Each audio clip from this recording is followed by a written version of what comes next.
નમસ્કાર મિત્રો, ગુજરાતના દેડિયાપાડામાં આજે આમ આદમી પાર્ટી દ્વારા જંગી સભાનું આયોજન કરવામાં આવ્યું હતું।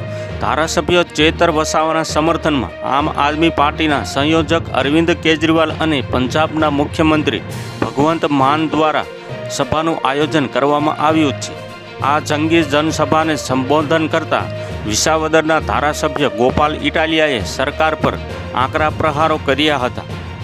ધારાસભ્ય ગોપાલ ઇટાલિયાએ કહ્યું, ચેતર વસાવાએ આખા ગુજરાતના યુવાનોને હિંમત આપવાનું કામ કર્યું છે। ગોપાલ ઇટાલિયાએ જનસભાને સંબોધન કહ્યું કે મુદ્દો એ નથી કે ચેતર વસાવાએ ગ્લાસ માર્યો કે નહીં, મુદ્દો એ છે કે ચેતર વસાવાએ દેડિયાપાડામાંથી તીર માર્યું, તે તીર સરકારની છાતીમાં લાગ્યું છે। ધારાસભ્ય ગોપાલ ઇટાલિયાએ સરકાર પર આકરા પ્રહારો કર્યા છે।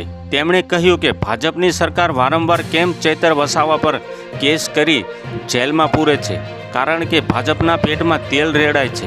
સામાન્ય આદિવાસી યુવક ધારાસભ્ય બન્યો તે પસંદ નથી।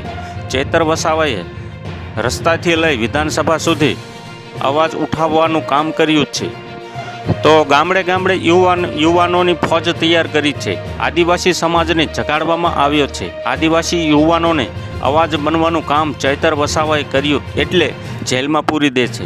ગોપાલ ઇટાલિયાએ વધુમાં કહ્યું કે ચેતર વસાવાની જગ્યા દિલમાં જ છે। તો હાલ માટે અત્યારે આટલું જ। મળશું નવી અપડેટને નવા સમાચાર સાથે। અમારા વિડીયો પસંદ આવતા હોય તો વિડીયોને એક લાઇક કરી દેજો। ચેનલમાં નવા હોય તો ચેનલને સબસ્ક્રાઈબ કરી લેજો। બાજુમાં આવેલા બેલ આઇકનને દબાવી દો, જેથી જ તમને આવા નવા સમાચારોની અપડેટ મળતી રહે।